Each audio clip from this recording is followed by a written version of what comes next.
volta aí com o programa, certo? Barber Hop, Psicobeats na voz. Estamos com o Mano SP, certo, SP? É isso aí, SP na voz. É o seguinte, mano, a gente tava falando sobre o ministério e sobre a missão, né, mano? Como é que você consegue agregar essa coisa da missão do hip hop e tal? E aí, você tinha falado pra mim que era o canal de entrada, certo? E ao mesmo tempo, tá difícil competir com algumas coisas, algum mecanismo que o sistema tá trazendo e tá meio que desviando, né, mano, a atenção dos jovens hoje, né? Como as redes sociais, que é um assunto que eu sempre gosto de abordar, tá ligado?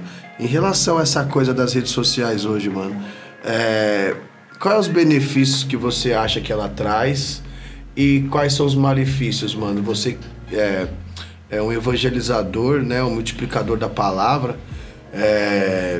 Como você vê essa coisa dessas armadilhas, vamos dizer assim, no meu modo de ver, né? Que a gente sempre vai trabalhar com a realidade. E essa realidade que a gente enfrenta hoje é bem mais complexa do que a gente imagina. Nessa questão que eu falo realmente dos jovens estar se perdendo, SP. Como é que você vê hoje essa... Você acha que o jovem aprende muito com as redes sociais? É por isso que eles estão envolvidos ali demais? Fica 10, 14 horas no computador, 10, 12 horas no celular, sem ouvir o que a mãe tá falando pra almoçar, que o pai tá falando quando chega do trabalho ali. Como que você vê, meu mano? Assim, a gente especificamente vamos falar dos jovens, né? Mas de um todo geral, acho que a internet hoje ela tá buscando todos, né? Pode ser um pai, pode ser uma mãe, né? Sim. Hoje mais o foco mesmo é os jovens, né? Mas no contexto geral a internet está sugando muita gente, né? Sim, porque assim, ao mesmo tempo que ela oferece uma informação digna, oferece muita fake news também. Sim, não que a gente esteja criticando, né, o surgimento da internet e as redes sociais no Brasil e no mundo. Não, a internet ela traz os benefícios, mas também ela traz os malefícios, né? Certo. Porque hoje os jovens, principalmente os jovens, hoje está se perdendo muito e está esquecendo um pouco da realidade do que é viver, né? A gente pode colocar no nosso tempo lá atrás, nós tínhamos uma tendência de vida muito melhor, uma qualidade de vida muito melhor. E a internet em si, ela desgasta um pouco, né? Somente a mente dos jovens. Você vê muitos jovens hoje aí que eles estão depressivos, estão em situações relevantes, né, dentro de si, porque por conta da própria internet mesmo, né? Sim, uma certa depressão até. Sim, né? sim, são muito depressivos, né? Que a gente hoje ainda não é muito normal falar da depressão e tal, né? Mas melhorou bastante. Mas é bom falar, porque as pessoas têm que entender que existe sim a situação de depressão, né? Sim, e o porquê leva à depressão, né? Sim. Às vezes a gente fica achando que o cara da periferia, ele tem que ser mais duro, ele tem que ser mais... Você entendeu? Eu também acho que precisa ser, tá ligado? Mas eu acho que existe uma certa sobrecarga também em alguns valores dentro disso aí, né, mano? Que afeta o jovem periférico preto, o cara que é pobre e tal, que tá ali na correria, né, mano? E somada a essa coisa da internet, tá vindo pesada mesmo, forte, cada vez mais consolidando e cada vez mais aumentando plataformas, essas coisas de jogos, né, que começou a ficar popular. Hoje em dia, você não precisa mais ir num bingo pra jogar. Sim. Hoje em dia, você não precisa ir mais nas maquininhas. Na verdade, é o consumismo, né? Então, assim, compre mais. O próprio Racionais já diz, né? Na compre mais. Então, assim, tá consumindo cada vez mais a mente, principalmente dos jovens. Tá fazendo que os jovens se evoluam para querer consumir mais, né? Certo. É verdade, mano. Eu também acredito que em relação a esse consumismo, eu acho que as pessoas começaram a se perder um pouco, né, mano? Esses valores um pouco invertidos, assim, começaram a trocar um pouco esses valores, né, mano? E deixa eu te perguntar, meu mano,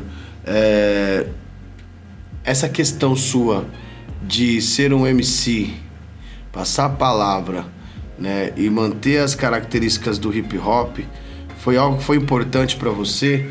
A sua busca, né, dentro dessa sua da característica hip hop de ser, do seu estilo de vida, né? Das suas tatuagens, né? Isso tudo te coloca na sua visão como uma pessoa que se encontrou dentro da igreja, porque assim, há anos atrás um padrão como o seu, antes do Reco, por exemplo, ter uma atitude dessa, de criar um lugar de evangelismo, uma igreja em si que abre as portas, né? Até porque ele também é um grande rapper no Brasil inteiro. Você acha que isso foi o que facilitou a sua continuidade na igreja, a sua vontade de continuar evangelizando através do rap? Então, é como a própria palavra diz, né? Você tem que morrer e nascer. A gente era uma porcaria velha lá atrás, né? Eu vim de situações que eu conheci os dois lados da moeda, né? Vamos para o português, claro. Certo. Conheci os dois lados da moeda através da igreja e a mudança que Cristo teve na minha vida, né? Acho que sim, eu falo que Deus tinha um plano na minha vida. Certo. Então, se hoje eu estou aqui sentado trocando uma ideia com você, é porque Deus tinha um plano na minha vida. Deus tem planos na minha vida. E a igreja em si, ela foi essa mudança, né? Na minha vida. Eu tinha vários motivos de hoje não estar mais aqui presente. Correto. Né? Mas Deus ainda tem planos na minha vida. Então, assim, aquela história assim, é o velho homem, você vai morrer e vai entregar, você vai nascer de novo. É claro que nós somos falhos, né? Somos falhos. Um que não foi falho. Correto. É Cristo, entendeu? Mas é assim, o hip hop, o hip hop, ele fortaleceu muito ainda sobre isso, né?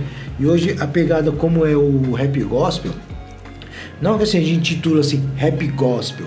O rap Sim. vai sempre ser o rap. Rap, né? O rap vai sempre ser. Porque o rap, ele é o protesto, ele é a fala, ele é aquilo que a gente vive, é o cotidiano da gente. Sim, entendeu? sim. A luta, né? É a luta. Essa luta, a reivindicação, né? E em relação ao MC, como foi essa transformação? Eu comecei como DJ, né? Lá atrás. Correto. A música tá no sangue, já vem lá desde família, como eu falei. Dentro do seu tio lá do Bastião, né? Que já apresentava pra você, né? Inclusive, eu não tenho mais hoje, mas o primeiro disco, né? Foi um compactozinho, aquele pequenininho ainda. Certo. Que ele me deu, sabe? Ele me deu. Então, assim, ali ele tava abrindo as portas pra mim. Musicalmente falando, ele abriu as portas pra mim. Foi o que ele te levou a gostar e entender como funcionava isso, né, da música. Em relação à igreja em si hoje, cara, é a transformação. E o rap em si, ele vai fazer parte disso daí. Sempre ele vai estar fazendo parte, né, sim. da sua vida. E me conta uma coisa assim, tipo, em relação a seu conhecimento musical, assim. Você já começou, igual você falou, já começou lá nos anos 80 escutando Jimbo Rony, né? Mas, assim, depois disso, você começou a ouvir outros estilos musicais ali, black music é seu amor, sua paixão.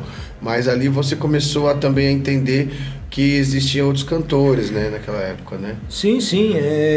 Eu falo que lá atrás, o meu pai, principalmente meu pai, aos domingos lá, era aquele famoso ouvir Amado Batista, né? Uhum. Então, assim, aí tem aquela influência de Amado Batista, Roberto Carlos, né? Sim. Aquela rapaziada lá de trás, os sertanejos de raiz. Sim. Tonico Tinoco pra trás, né? Pra trás. Inesita Barroso. Vem Chitãozinho Chororó, Inesita Barroso. Sim. Sabe? Vai puxando essas raízes aí. Então, assim, o gosto musical lá atrás são variados, né? Desde o sertanejo raiz, o forró, o brega, né? Vamos dizer assim, que seria Amado Batista, essas paradas assim. A gente vai ouvindo, entendeu? Certo, mano. Da hora, mano. Da hora. Hoje, a gente tem uma tecnologia em relação aos equipamentos de DJ. Quando você começou, era o vinil e o toca-disco. E o mixer, né? E aí tinha as PAs e tal, mas já era uma outra coisa. Na sua mesa, você sempre trabalhou com vinil, correto? Certo. Sempre foi o vinil. O que você acha hoje das controladoras, do Cerato? já uma pergunta mais técnica sobre DJ e tal, mas assim, no geral que você tem visto, você acha que isso facilita ou perde essa é até uma pergunta meio polêmica, tá ligado? Que, tipo assim, é uma coisa que até meio... Tem que ter uma cautela pra perguntar, porque, tipo assim, o que você acha? Você acha que perde a essência não tocar com vinil? Ou você acha que não, mano, de boa, tudo é válido, foi uma evolução? O que você acha? Então, eu até tava vendo hoje uma reportagem, né, referente a tal situação. As pessoas que tocam com controladoras, Serato, essas paradas assim. Eu sou da época que eu sou do vinilzão mesmo, das picape mesmo. Minha primeira picape foi a Garrad, a Gradiente, aquela de madeirinha. Madeirinha, né? Madeirinha. Garrad Gradiente. Entendeu? Eu até tenho hoje ainda a minha Garrad lá e tal. O meu primeiro mixer foi um Berserk de madeira, que dava choque. Era a coleção de... Entendeu? Era a coleção de tudo de madeira ali. Então, pra você ver assim, eu sou um amante dos antigos mesmo.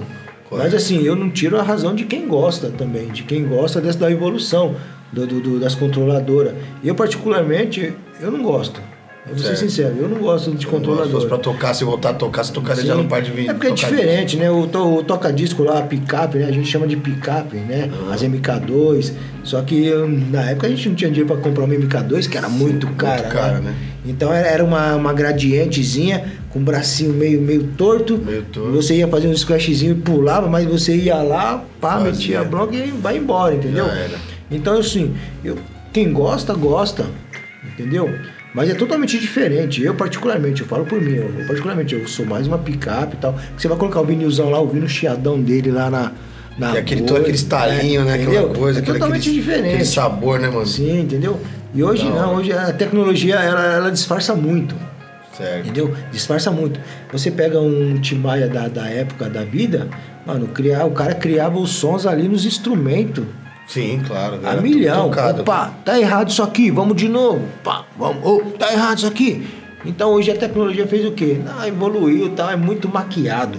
Muito maquiado mesmo. Você acha que tipo assim, tá mais...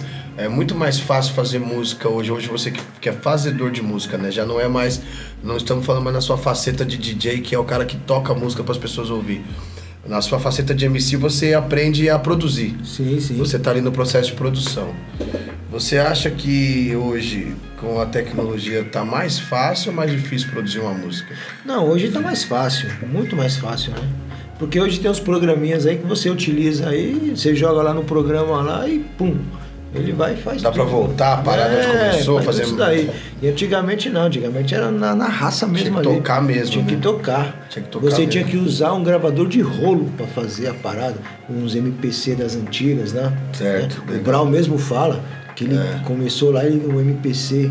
Isso, no MPC, no deck de rolo da K e tal. Entendeu? Enfim. Da hora, mano. Então eu acredito que a tecnologia tá realmente tá aí pra poder ajudar. Então acho que precisa ter mais, na verdade, os músicos, né, mano? Os rappers, os produtores. Existem muitos de qualidade, né? Sim, a gente não pode desmerecer, inteiro, tá porque então, realmente tem. Tem muitos produtores aí que são ponta de linha mesmo, entendeu? Sim, eu acredito nisso. Mas também essa facilidade também deixa o povo um pouco também preguiçoso para produzir. Não, né? Sim, entendeu? E assim, hoje não se fala mais em uma letra construtiva, uma paradinha ali, entendeu? O famoso chicletinho ali que vai cria duas frasezinhas. A ideia da mensagem meio que se perdeu. Não que não exista quem fala. Sim. Eu acho que existe um grande movimento ainda que o rap de mensagem, o rap construtivo, que transforma a vida, ainda tá ali. Mas você acha que essa questão da atualidade, esses novos rappers que surgiram nessas últimas gerações agora, que tá mais no âmbito do entretenimento do que da militância, da luta, com as suas músicas, que eu acredito também não é errado. Mas você acha que isso, devido ao fato que nas suas músicas dá pra perceber que você é um MC, um cara que preza passar uma visão, né? E essa nova geração, você com 51 anos, essa nova geração vem já com muita grana do Spotify e pouco conteúdo. Você acha, em relação a isso, que o rap evoluiu e pendeu para isso? Os artistas, não tem artista negro no top do rap. Hoje os maiores rappers não são pretos, né? Os mais ouvidos e tal não são negros. Você acha que tá dando uma desvirtuada atualmente, mano, ou não? Então, lá atrás mesmo em si, né, nos guetos de Nova York, eram os negros, né, que dominavam, né? Onde tudo começou o berço. Né? É porque o rap, ele veio dessa necessidade, sim, né? Sim. Aí depois teve aquela evolução, né? Os brancos realmente chegaram, não aqui a gente falando de branco e de negros, mas sim que o branco ele chegou também, né? É o dinheiro, né, mano? A gente fala que é o dinheiro. Quando a gente fala de branco, é o capital também, né, mano? Entendeu? E a essência do negro, talvez assim, tenha ter ficado um pouquinho para trás, né? E como você mesmo falou, né? Essa evolução. Hoje, você pega do Spotify, rola muito dinheiro, pouco conteúdo realmente, né? Então, aquela essência da letra, da canetada mesmo em si, se perdeu. Perdeu, né? Porque realmente é o propósito do dinheiro, né? Porque já vem agregado já, opa, se vai fazer tanto, vai surgir tanto, certo. E você vai chegar no alto lá em cima. Só que tem um risco também, porque ao mesmo tempo que você sobe, você desce também. Correto. Porque é instantâneo. Hoje em si, a internet, nesse ponto de vista, eu vejo que ela é instantânea. Ela é muito criteriosa, né? E esquece rápido, né? Isso. Esquece rápido. É instantâneo. Então, assim... O arrasta pra cima acabou criando uma coisa muito breve, né? Em relação a a gente fala assim que hoje, de uma certa forma, eu vou colocar os chineses, né? Os chineses. Ele cria um produto, coloca no mercado 3 meses. Ele lança aquele produto 3 meses. Na sequência ele já vem com outro, né? Certo. Acho que em si mesmo a música, né? Dessa forma tá a mesma coisa. Lança ali, você tem um prazo. É tipo um prazo de validade a coisa. Você vai ter que lançar agora, mas ela vai ser válida daqui 15 dias. 15 dias você vai ter que estourar. Sim. Estourou, já derruba. Aí tem que ter outro conteúdo para você ir na sequência de novo. Aí a gente pega lá nas raízes antigas, da Black Music mesmo, você pega lá nos anos 70, quem é mesmo da época, tá vivo até hoje. Não abre mão daquilo, é aquilo que vai seguir. É o que eu sigo também. Mas não é errado hoje, porque é uma evolução. A internet é evolução, a gente tem que acompanhar. Certo. Tem que acompanhar. Mas mesmo. É algo que se perde muito fácil. É uma coisa que é líquida, né? É líquida, justamente. Escorre pelas mãos. Sim. Isso, também acho também em relação a isso, que são casos que a gente vê, algumas coisas que a gente costuma trocar ideia lá na quebrada lá. Justamente é sobre isso, né, mano? E, mano, SP, você tem uma música do Spotify que você falou, correto? Como é o nome dessa música, irmão? Então, essa música chama-se Alerta, tá? No Spotify. Certo. Foi lançada em 2021. Aí, né, nesse intervalo aí, eu dei um break também, tipo, não lancei mais nada. Mas não que eu também não deixei de fazer algumas coisas, né? Mas pra lançar mesmo, não lancei mais. Tem algumas nada. Coisas guardadas lá. Tem algumas coisas guardadas sim. Você que tá pensando em lançar? brevemente eu vou estar lançando algumas coisas sim. Já também. tem umas músicas, sim, dá pra lançar um EPzinho aí, sim, pra dá vir. Pra lançar, justamente. Pra trabalhar um EP e tal. Isso. Certo. E assim, a questão continua evangelizando ainda, né? Você ainda tá... Sim. Tem os eventos ainda que você participa e tal. E hoje você, musicalmente falando, mano, o que você espera da sua vida e tal? O que você quer fazer daqui pra frente? O disco é uma coisa, o clipe é alguma coisa? Então, o Mano SP, ele é um cara versátil, né? É um cara que tá sempre fazendo alguma coisa diferente. Inclusive, aí em 2023, eu me formei numa escola de gastronomia. Ah, bacana, mano, legal. Aí você vai falar... É chefe, então. O cara canta rap, mas mexendo com cozinha, gastronomia, mas é um barato da hora. Da hora, você gostou. Né? É o que eu gostei e tal, eu fiz. Cheguei a fazer uma faculdade também, tranquei aí. Certo. Fiz a área social, que é uma área que eu gosto também. Que ajuda muito também, é voltado também, tem tudo a ver com hip hop, né? Então, assim, é a área da cultura, né? Você pega a área social, que é a área da cultura. A gastronomia que eu fiz é a área da cultura. Certo. Né? E você pode englobar, né? Mas em si mesmo também, depois de tudo isso daí, vem aquele processo, né? Vou entrar em trabalho, lançar alguma coisa também. É uma sequência. Mas o Mano SP ele é versátil, tá sempre fazendo alguma coisa diferente. E você tem um podcast também. Tem um podcast. O Mano SP tá num podcast aí chamado Na Cozinha com o Mano. Que justamente é para agregar isso aí. É, para agregar. Siga lá, Na Cozinha com o Mano. Logo, logo vai estar saindo os trabalhos aí, vai ter uma rapaziada boa aí, contando também sobre a arte, a cultura da gastronomia misturado com o rap e o hip hop. Segue nós lá, nas redes sociais. Na Cozinha com o Mano. É isso aí. Mano, eu quero agradecer imensamente aí, certo? A sua contribuição no podcast. Muito obrigado aí por ter vindo. Trocamos uma ideia de 1000 graus. Eu que agradeço. Certo? Trocamos uma ideia sobre religião, sobre sua história, sobre o que você vai fazer, sobre as paradas sociais, né, mano? Transformadoras aí. Desejo que você prospere no seu programa, certo, mano? Que cada vez mais aí você cubra de bênçãos aí sua vida, Deus, mano. E que abençoe nesse programa a sua empreitada, né? Quando tiver o EP, você volta aqui pra poder conversar com a gente, certo? E é isso, mano. Muito obrigado aí mesmo, de coração. Eu que agradeço. Certo? Esperando a sua volta. E eu sou o Psycho Beats e esse é o Barber Hop. Tamo junto, muito obrigado, valeu. Mano SP, certo? Nas redes sociais lá, Mano SP, no Instagram, certo? E o canal Na Cozinha com o Mano, certo? Já tá saindo lá um programa de entrevistas bem bacana. Ele cozinhando e trocando uma ideia, certo? É isso aí, mostrando a gastronomia da quebrada de Taboão da Serra, como é feita, certa qualidade e mais as entrevistas. E eu sou o Psycho Beats de coração, certo? E esse é o último episódio da primeira temporada. Muito obrigado a vocês, certo? Que ficaram aí acompanhando. E é isso aí, até a próxima, valeu!